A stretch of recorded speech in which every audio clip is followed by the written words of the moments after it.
you're in space. I know. So, Final frontier. oh, that's right. I forgot you were a nerd like me. This is gonna be even better. Perfect. Snackable Mental Health. Today we have Sean McBride on the show. He is I would consider him, if I don't want to speak too highly to inflate him, but a consummate survivor on the show. A man who's gone through the ringer and ran the gauntlet many times in this short time that we've been on the planet together. We met at Addiction Rehab Toronto, which is where this man works, and I did a couple of shows there, and as well as a few talks, and spread my books around. And we kind of hit it off. We played pretty good tennis together, and I invited him on the show. And we have a lot to talk about with Sean for tonight, and I look forward to having an amazing bringing you all with us as we go on this little adventure. Awesome, Brandon. Thank you so much for being here. Since we first had you on the show at Art, huge fan. I love everything you're doing, your books, just awesome. Really happy to be here and, just communicate with you and, see what comes out of it. So thank you very much for having me. Very, very big introduction too. I appreciate that.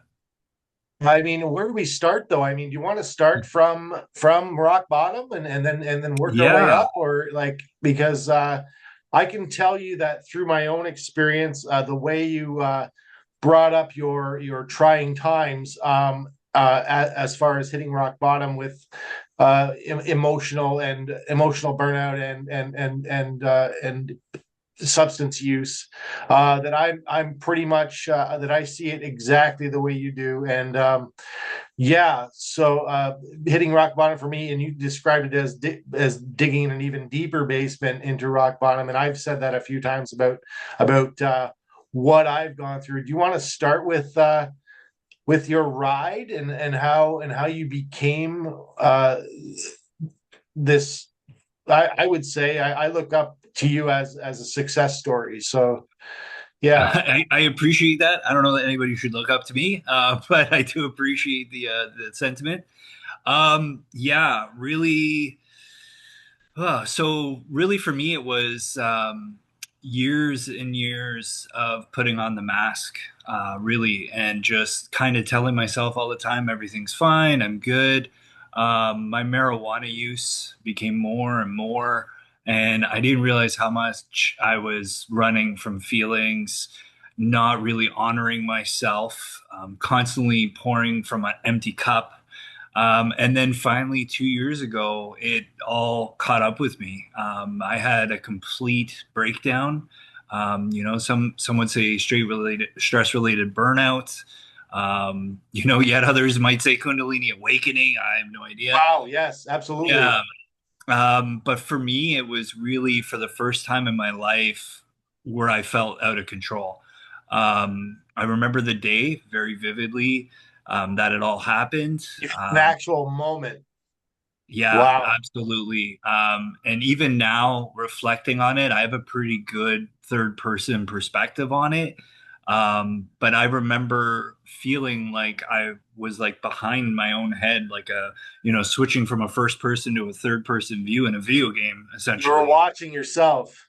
Yeah, and basically just knowing how I was acting was not customary of me at all. It was a really wild ride. And like I said, my whole life, I've always been the rock, the person people went to, the one who was always telling them, positive things, insightful things. And this moment, it was almost like primal. I was snarling at my now ex-wife. Luckily, my children were home, and every time I was around them, totally fine. But every time I was interacting with her in our house at the time, literally quite a different animal. Yeah. And from there, basically, I remember I told her to take the kids to her parents' place, because I had no idea what was going on in my head. I remember specifically telling her, I don't know what's going on up here. It's a very powerful moment. Keep going. Yeah, it was. It actually fills me with a lot of a lot of pride that I can talk about it really. And Absolutely. I do talk about it so that, if somebody else can glean something from it, that's great. So what happened from there was basically my ex contacted my brother in BC, who we hadn't been close for a long time. Long story short, I talked to him on the phone, zero recollection of that phone call. And then the police came to do a wellness check, zero recollection of that conversation, but apparently it went well because they went away. And then I didn't know they do a follow up in cases of distress. So the next day, I was actually outside under a tree. I was whittling wood. A police officer came out right away. His hand was on his taser, and he told me to put the weapon down. I didn't have the best response, Brandon. I'll tell you. I said, it's not a weapon, it's a spooning knife. And basically, one thing led to another. And he said, why don't you come talk to some friends of mine at the hospital? So I went to the distress ward at Cambridge Memorial Hospital. Um, it was something I never Real thought. beer, by the way. What's that? Oh Not yeah. a real beer. Oh okay. No Not a problem. real one. Do you want to plug the brand or? We'll get to that. Yeah, for sure. I just had to have a Um, sip. Yeah, absolutely. So, yeah, so I went through 2 weeks of it was really, the one thing I couldn't understand was the first thing they do is they put you in this like 9 by 7 room with a bed and a camera, and you're already, disoriented, you're stressed, your serotonin levels are through the roof. Or no, sorry, not your serotonin, your cortisol levels are through the roof, and they're putting you basically in like a cell. So I remember being in there, and then they moved me to another area where it was literally just like a bed on the floor. And then, yeah, I went through 2 weeks. This was all while my, separation was being implemented. My house was being sold. And yeah, while I was there, they didn't tell me to focus on the work. I ended up talking to everybody else who was there about their problems and basically giving them free counseling while I was there with, what I know of psychology and whatnot. Long story short, I came out of there. They didn't really ask me what plan I had, and I was like, I don't know, surviving. They put me on medication that I didn't realize actually conflicted with marijuana. Yeah, that would have been really good to know because it led to all kinds of altered states. I learned later the things I was experiencing were definitely a side effect. Delusions of grandeur, hallucinations, I mean, you name it. Long and short, I basically took off from the world. I lived in Windsor for some time, for about a month and a half or so, with no one there. I was just basically living out of my car. That's where I was at rock bottom. And Wow. the worst part of it is I didn't even realize it was rock bottom really. I guess it was just a combination of the pills they gave me and the fact that I had thought nobody was there for me. I was just like, wow, this is great. I'll just wander around Windsor, and I had a walking stick, and at least I have a car to live in. And it was, yeah, it was really bad. And then I don't know if you want to call it divine intervention or synaptic, reconciliation, who knows? But basically, I just got this urge telling me to reach out to my brother, get $100 for gas, and head back to Cambridge, which is where I was living at the time. So I did, and luckily, as messy as I had made everything, my ex was still paying for the house that was being sold, and I was allowed to stay there. So I stayed there for a while. I was working for the WRDSB at the time as a school custodian. I had been there for about 3 years. I contacted them. I got back to work, which I thought would be good, getting some stability, getting a routine. It was awful because I was cleaning, school offices where, a VP, for instance, would have a whole wall of world's best dad. And it was just like right in the feels. Yeah, you were seeing it in that kind of troubled mind, and yeah, reflecting on your own life, seeing things like that. Yeah. Yeah. That generally happens when we're involved in well, it happens day to day anyway, but when we're really kind of down in the cesspool of our own minds, that you constantly see things that trigger you. And For sure. absolutely, I Yeah. loved when you brought up in your bio, you said about you had almost chosen to dissipate into universal energy. Yes. And I Yeah. was like, does that mean, is that suicidal, or is that it? That's it, Yeah, right? And yeah. no, Like, yeah, go ahead. Sorry. no, I just like, I thought that knowing that if you're suicidal, you're like, I'm not going to choose to dissipate into universal energy right now.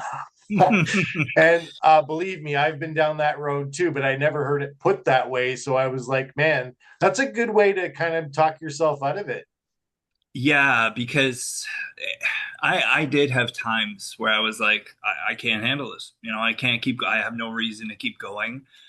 Being a dad is and was the thing I was most proud of. I was always that silly, engaged father. And the thought of, at the time too, I thought, if I attempted to go near my kids, I would still FaceTime them, even when I was in Windsor. But I thought, you know what? Like, I'll never get to spend one-on-one time with them again. And I didn't realize that that is impossible. But yeah, I did want to take my life. I never considered suicide. Like, and there were opportunities I could have driven my car off the road or any number of things. But I thought to myself, as bad as things are for me, I don't want that to be the legacy I leave. I don't want my kids to know their dad couldn't hack it and kill himself, essentially.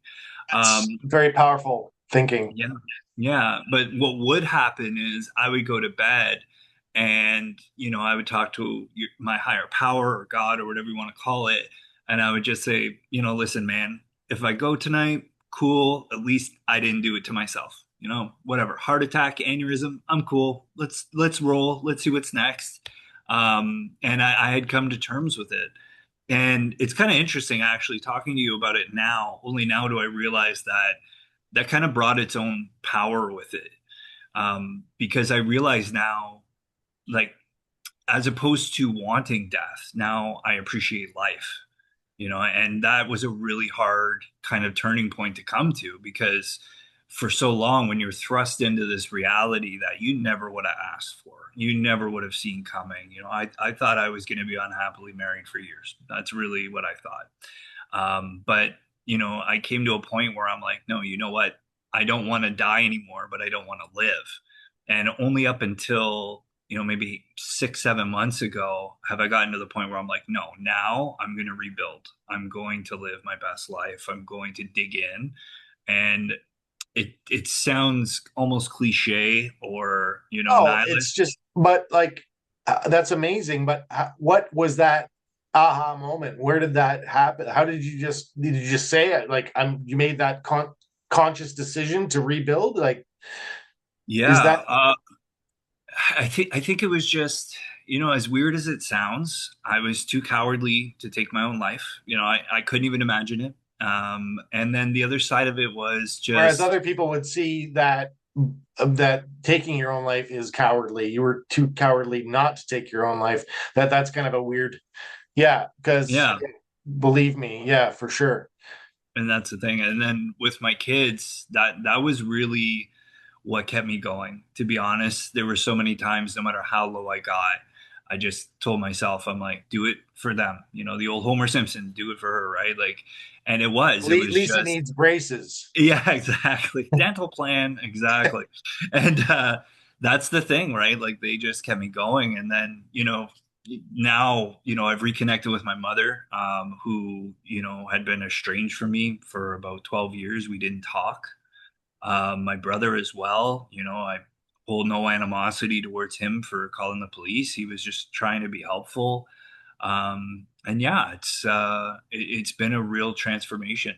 This past year, especially, with it being New Year's and whatnot, I don't do resolutions, but I did do a lot of reflecting. And I realized where I was this holiday season versus where I was last holiday season, even worlds apart. So So, like, well, let's talk more about rebuilding. yeah. How did you get involved with ART, and what made you like, we did discuss that the last time we were together, but but yeah, like ART is kind of like the it seems to me you've made a nest there, and you're providing for others. You're a go-to guy.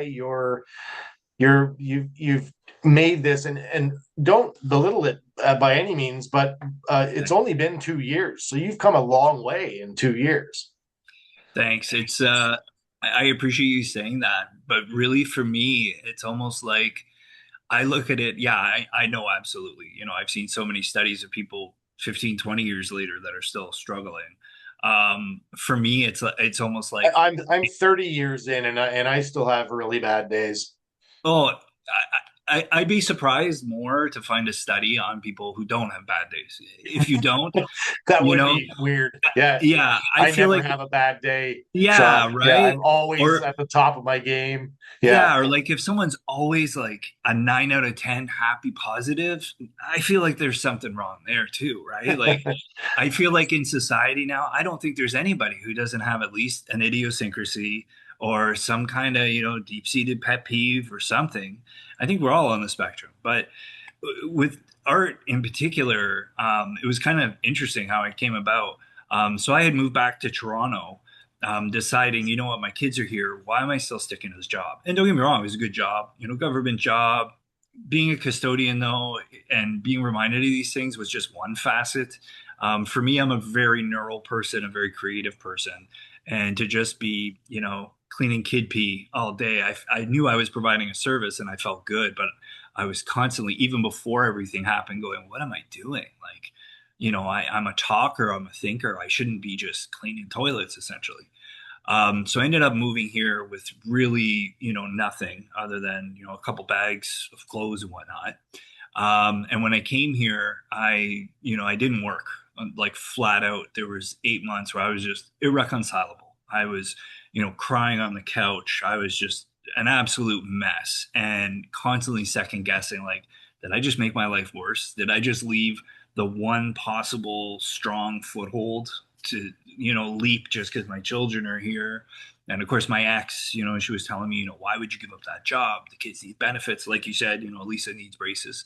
And basically, I was just shut down. And then again, I just something within me was like, screw this. I'm not going to be this guy. I'm not going to be just another statistic, and I started applying for work.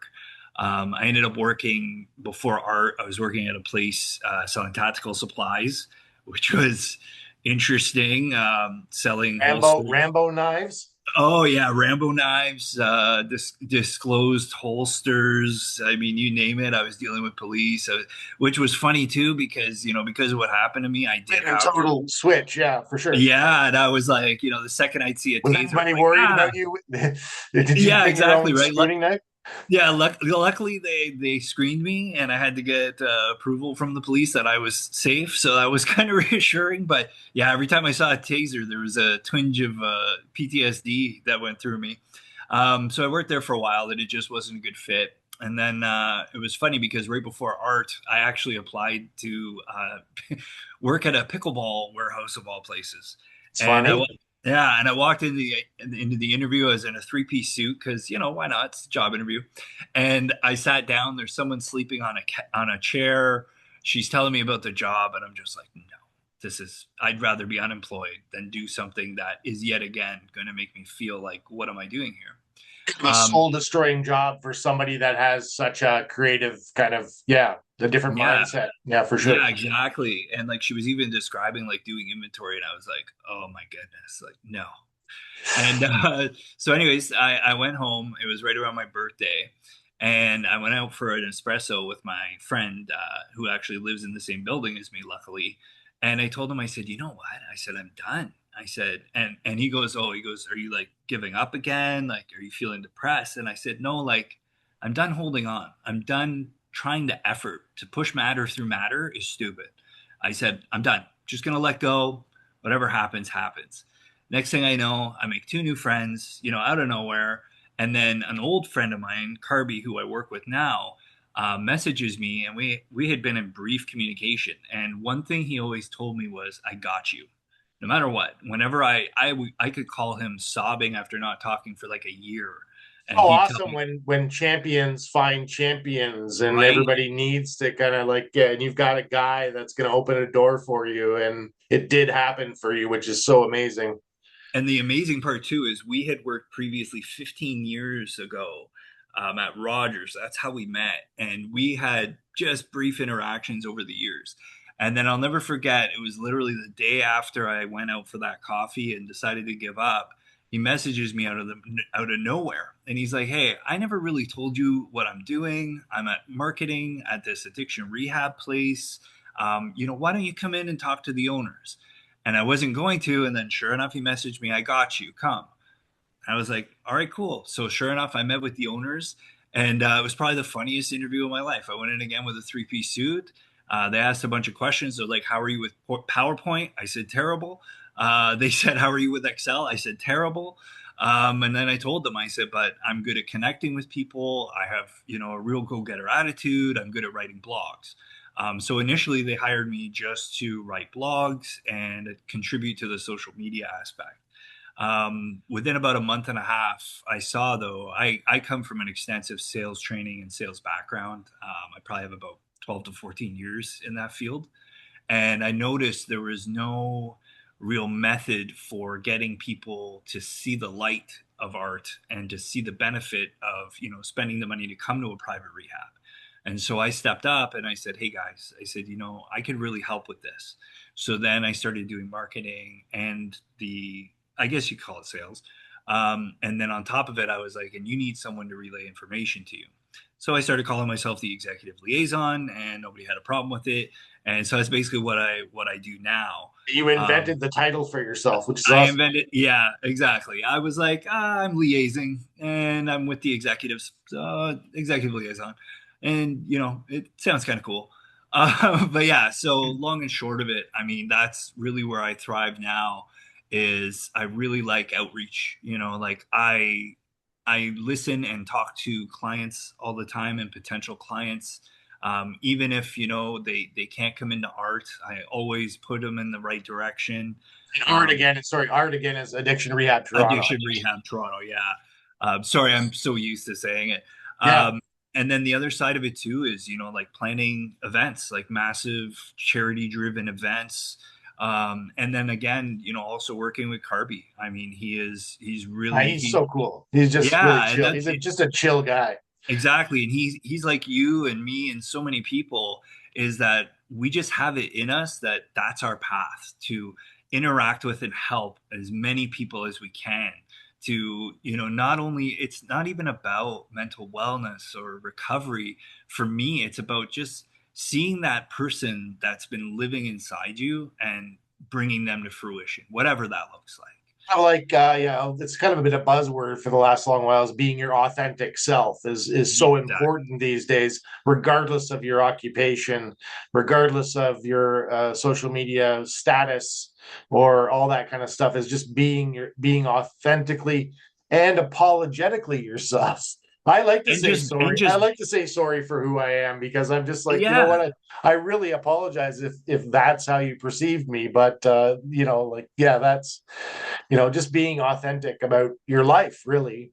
I always think of Tyler Durden in Fight Club when he says, Absolutely. you're not your khakis, you're not your bank account, you are just a you, right? You're the same, all dancing, all singing crap of the world. That don't get hung up on your own stuff, essentially.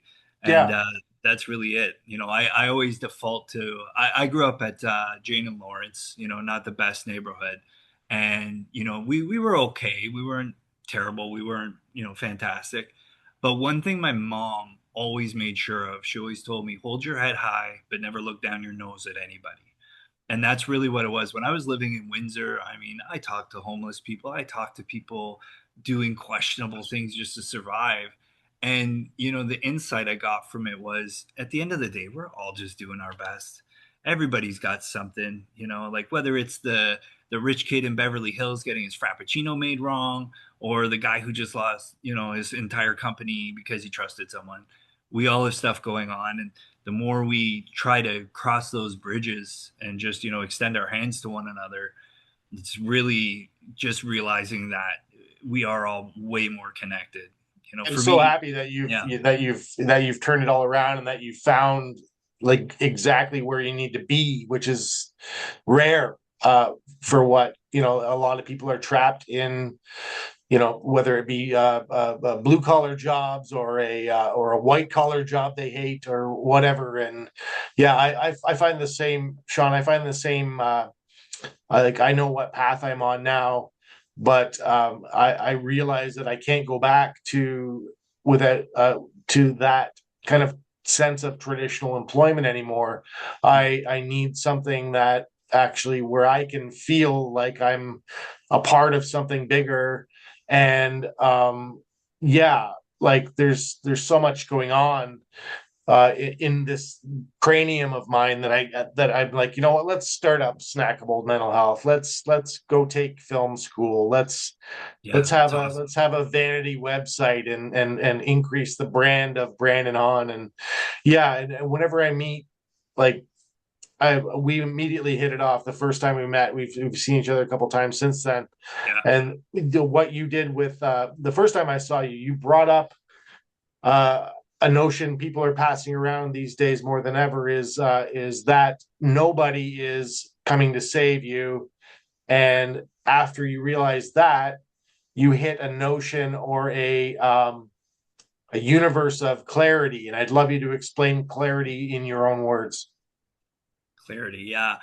So it's kind of funny. The first time I actually really contemplated on it, it's kind of my thing is I fixate on a particular topic or feeling, and I just analyze it to put it in my own, to kind of own it.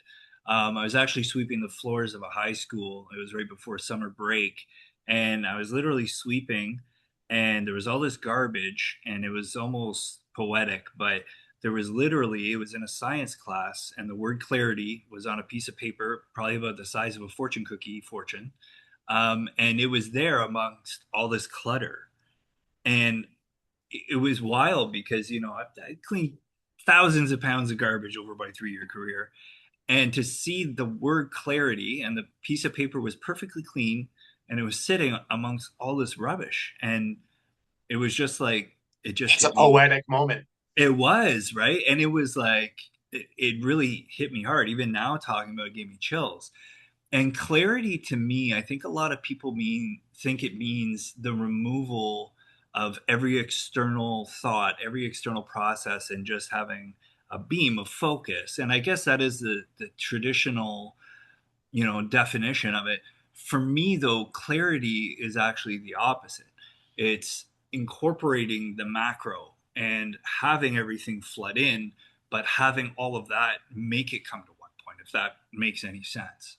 So basically, for instance, if I'm stressed, for instance, about paying a bill, clarity to me isn't figuring out a way to pay that bill. It's really about doing the this or that, coming to the understanding that either I'm going to pay that bill or I'm not going to pay that bill. But what I can do is right now be present, appreciate that. I think I was telling you earlier, the past, it's not a place I can actually go to. The future, there's so many thousands of variables. I can't account for them all. So what I should do is just have that clarity to say, okay, either it's going to get done or it's not. Why am I going to ruin my time between it getting paid or not getting paid? Why am I going to stress and make my energy output even worse?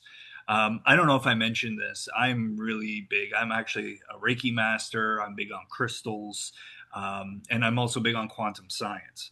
And one thing I know is that you are essentially an energetic being. When there's actually someone named Dr. Joe Dispenza. I don't know if I mentioned him to you when we were Names speaking. popped up a few times for Um, in my universe. Yeah, I haven't really got into amazing, them. Okay, amazing. I'll look them up. He's huge on epigenetics. He's a neurologist who also gets in. Anyways, sorry, I could talk to you for hours. But really, what he talks about is that you are essentially an energy being. When you start to fixate on things that are negative, your body takes that energy and actually converts it into a chemical energy. And that chemical energy is actually detrimental. So you're ruining not just your view on things, but how you're interacting with things.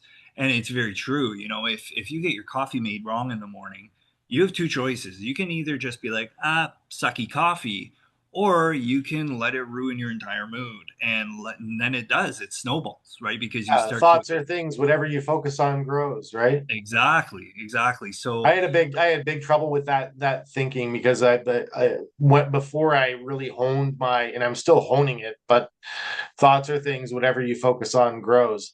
And I've kept that with me because for a long period of time, Sean, I couldn't control my thinking. I still mhm. really can't, but I know how to kind of compartmentalize it a little bit better now. That see that to me is clarity. The fact that you just said, I know I can't control it, but what I can do is try my best. And that's really all we can do, right? So that is clarity to me, is just understanding, there's so many variables. Even in the email I sent you earlier, you go to make a sandwich. There's a trillion and one variables, like who knows if you're going to fall on the way to making the sandwich. If you have a clean knife, if you have the mustard. That's mindfulness right there. Cognitive behavioral Exactly. therapy as well, right? So Exactly, exactly. And even for me, I was mentioning mindfulness to you in that email as well. I've studied a little bit about like Zen Buddhism, how they see it. So for instance, where one person sees a tree, someone who's mindful would actually take the time to try to see how many leaves are on it. What's the texture of the bark? How old do you think the tree is? So is the actually, planet alive? exactly, it is. It is. Yes, it is for sure. But no, it's true. And that's the thing, is once you come to that point where you're like, I know it's used a lot in AA, right? I can't control people, places, or things. But it is true. At the end of the day, like, all we can do is try our best, try to be as good as we can to each other. And, just hope somehow putting that one foot in front of the other over and over again leads us on the right path. And if it doesn't, just have enough self-confidence and wherewithal to be like, I can course correct. I can observe that this isn't the way I should be going. Those are incredible closing remarks. Thanks.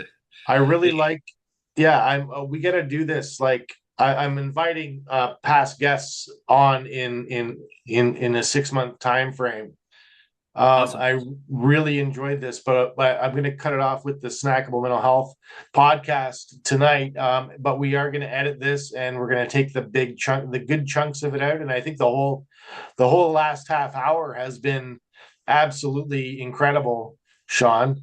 Uh, Brandon, I'm telling you, I could talk to you for hours. I You're know, you're and we don't even need like weed or beer or liquor or anything. right. We don't need a glass of scotch, which is interesting as we've kind of seen that world.